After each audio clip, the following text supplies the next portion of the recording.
दिल्ली का जूस वाले की सफलता। रामकुमार नगरकोट नाम के गांव में रहता था। वो पढ़ाई लिखाई में बहुत अच्छा था। अपने गांव के स्कूल में प्रथम आने के बाद उसने शहर के कॉलेज में एमबीए में एडमिशन लिया और एमबीए की परीक्षा बहुत अच्छे अंकों से पास की और खुशी खुशी घर आकर अपने माता पिता को अपने सर्टिफिकेट दिखाए। उसके सर्टिफिकेट और मेडल देखकर उसके माँ बाप बहुत खुश हुए। हाँ हाँ ठीक है, पढ़ाई में अव्वल आए हो, बहुत अच्छी बात है, हमें बहुत खुशी है। लेकिन अब आगे का क्या सोचा है भाई? ये आराम करने का समय नहीं है। जाओ शहर जाओ और कुछ काम करो। मैंने तुम्हारे दिल्ली वाले चाचा को कह दिया है, तुम 1-2 दिन में दिल्ली के लिए रवाना हो जाओ, वो तुम्हें कुछ काम धंधा सिखा देंगे। अपने पिता की बात सुनकर रामकुमार मायूस होकर घर के अंदर चला जाता है। उसकी माँ उसे प्यार से खाना खिलाती है और 1-2 दिन बीत जाने के बाद रामकुमार बस पकड़कर दिल्ली चला जाता है और दिल्ली जाकर अपने चाचा से मिलता है। चाचा जी प्रणाम।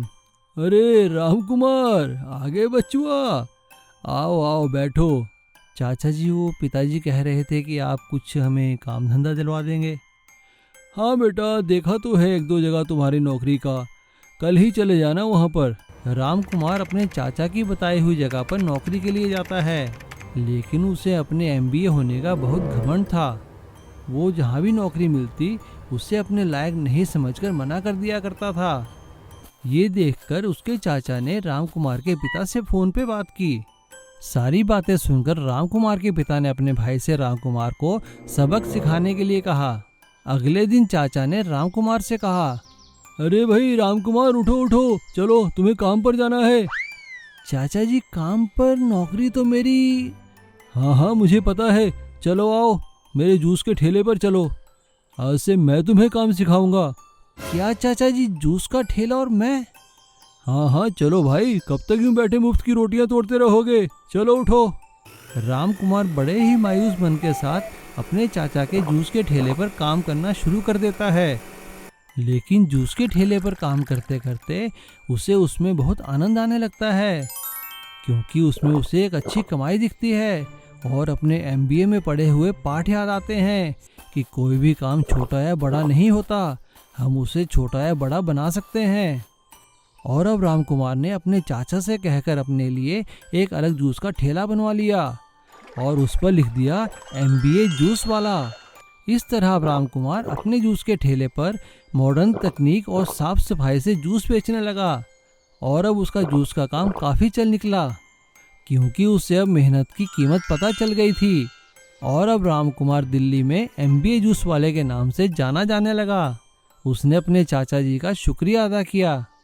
चाचा जी, कॉलेज में तो मैंने सिर्फ किताबें पढ़ी है, जिंदगी का सबक तो आपने मुझे सिखाया है, आपका बहुत बहुत धन्यवाद।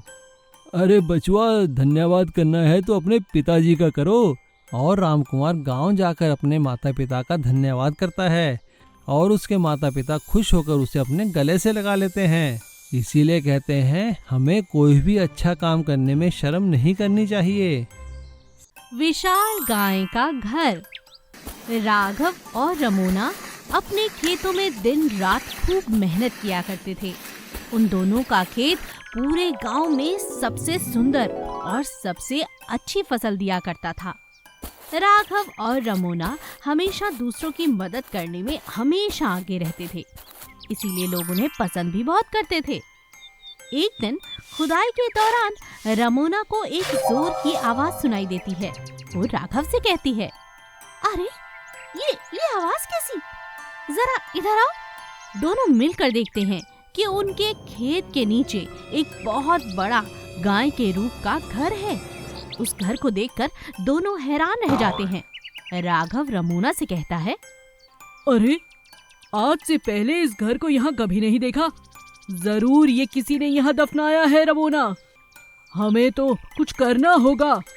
मुझे तो लगता है लोग हमारी फसल से जलने लगे हैं, कोई जरूर ये जादू टोना किया है हमारे खेत पर। मुझे भी कुछ ऐसा ही लगता है।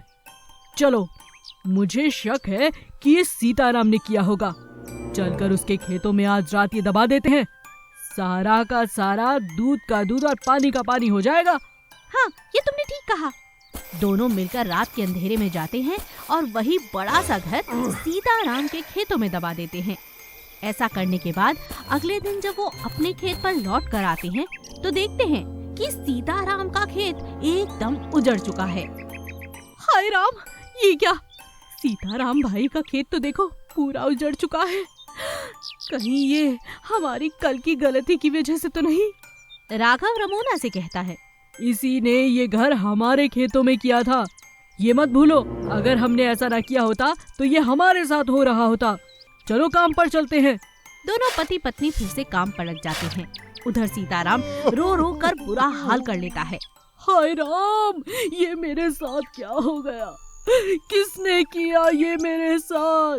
राघव और रमोना जब सीताराम को देखते हैं तो उसका दुख उनसे देखा नहीं जाता और वो सारी बात सीताराम को बता देते हैं। क्या बात कर रहे हो राघव? मैं भला ऐसा क्यों करूँगा?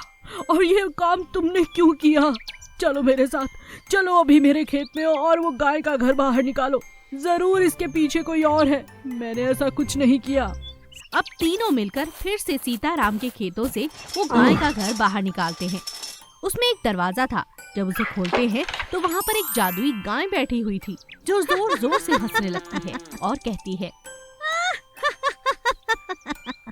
ये तो मैं आजाद होने के लिए यहाँ पर आई थी तुम्हारे खेतों में और तुम दोनों एक दूसरे पर ही शक करने लगे। अब मैं आजाद हूँ, मैं तो चली। जैसे ही वो गाय आजाद हो जाती है, जादुई घर अचानक से गायब हो जाता है। सीताराम राघव को देखता है और राघव सीताराम से माफी मांगता है। दोस्त, मुझे माफ कर दो, तुम पर शक किया मैंने। ना जाने ये जादुई गाय और ये घर कहाँ से आ गए थे। तुम तो जानते हो मैं किसी का बुरा नहीं करता, मगर आज मुझसे भी गलती हो ही गई। सीताराम राघव को माफ कर देता है और एक बार फिर से राघव और सीताराम अपने अपने खेतों में फिर से मेहनत पर लग जाते हैं और खुशी खुशी जीवन जीने लगते हैं। छगन और मगन बहुत ही शातिर ठग थे। वे दोनों इकट्ठे मिलकर लोगों को ठगा करते थे। वो दोनों बातें करने में इतने माहिर थे कि कोई भी इंसान उनकी बातों में आकर ठगा जाता था। अरे काका राम राम। अरे राम राम भाई, कौन हो, पहचाना नहीं? अरे काका, हम तुम्हारे जग्गू दादा के भग्गू भैया के बेटे हैं और पिताजी ने हमें तुम्हारे पास पैसे देने के लिए भेजा है। क्या कहा, पैसे? हाँ काका, ये लो पैसे और इस पर साइन कर दो ताकि हम पिताजी को दिखा सकें। और इस तरह से एक बुजुर्ग इंसान उनकी बातों में आकर उनके द्वारा दिए गए पेपर पर साइन कर देता है। वे दोनों उसे 10,000 रुपये देते हैं, लेकिन बदले में उसकी लाखों की जायदाद अपने नाम करवा लेते हैं और बाद में वो जायदाद एक फैक्ट्री मालिक को बेच देते हैं। जब उस बुजुर्ग को पता चलता है तो वो सिर पीटकर बैठ जाता है और इधर खरीदने वाला भी परेशान हो जाता है। लेकिन तब तक बहुत देर हो चुकी थी। वो दोनों उस गांव से भाग जाते हैं और शहर में जाकर एक होटल वाले को ठगने की सोचते हैं। छगन बहुत अच्छा खाना बनाता था तो इसलिए होटल मालिक उसे एक कुक की तरह नौकरी दे देता है और मगन वहाँ पे वेटर का काम करने लगता है। लेकिन इससे पहले कि वो होटल मालिक को ठग सके, एक पुलिस इंस्पेक्टर वहाँ पे खाना खाने आता है तो वो दोनों को पहचान जाता है। वो तुरंत पुलिस फोर्स बुलाकर दोनों को गिरफ्तार कर लेता है और दोनों को जेल में डाल दिया जाता है। एक दिन दोनों आपस में बात करते हैं। अरे छगन, कब तक जेल में बंद रहेंगे? कोई उपाय सोच यार। हाँ मगन, मैं भी सोच रहा हूँ क्या किया जाए जेल से बाहर निकलने के लिए। अरे देख, हम तो होटल वाले को ठगना चाहते थे ना, तो क्यों ना जेल में होटल खोलकर जेल वालों को ही ठगा जाए। वे दोनों जेलर के पास जाते हैं और जेलर से कहते हैं कि उन दोनों को बहुत अच्छा खाना बनाना आता है और वो दोनों जेल में एक रेस्टोरेंट खोलना चाहते हैं ताकि जेल की भी कमाई हो सके। उन दोनों की बात सुनकर जेलर कहता है, भाई छगन और मगन, तुम्हारा आइडिया तो सही है और हमारे पास सरकार की तरफ से तुम लोगों को सुधारने के लिए कई तरह की स्कीम्स भी हैं। उनमें से एक रेस्टोरेंट की भी स्कीम है। मैं तुम दोनों को जेल में रेस्टोरेंट खोलने की परमिशन देता हूँ, लेकिन देखो, कोई हेरा फेरी नहीं, कोई ठगी नहीं। अरे नहीं जेलर साहब, अब हमने ठगी छोड़ दी है। हम तो बस अब एक साधारण इंसान बन के जेल की सेवा करना चाहते हैं। जेलर सरकार के कैदी सुधार कार्यक्रम के अंतर्गत जेल में रेस्टोरेंट खोलने की परमिशन दे देता है। छगन और मगन बहुत स्वादिष्ट खाना बनाने लगते हैं। सभी उनके खाने की तारीफ करते हैं और जेल को बाहर से भी खाने की ऑर्डर मिलने लगते हैं। लेकिन एक दिन छगन और मगन अपनी स्कीम के अंतर्गत सामान लाने वाले व्यक्ति को पैसे देकर बाहर से नशे की दवा मंगा लेते हैं और जेल में दावत के बहाने खाने में वो दवा मिला देते हैं। लेकिन उसी दावत में शामिल होने जेलर का दोस्त इंस्पेक्टर विजय सिंह भी आता है, जिसे उन दोनों पर शक हो जाता है और वो खाना खाने का नाटक करता है और देखता है कि सभी के सभी बेहोश हो चुके थे। वो भी बेहोश होने का नाटक करता है और जैसे ही छगन और मगन जेल से भागने लगते हैं तभी वो वायरलेस से पुलिस फोर्स बुलाकर उन्हें पकड़वा देता है और उन दोनों को अलग अलग जेलों में बंद कर दिया जाता है ताकि दोनों मिलकर किसी और को ना ठग सकें।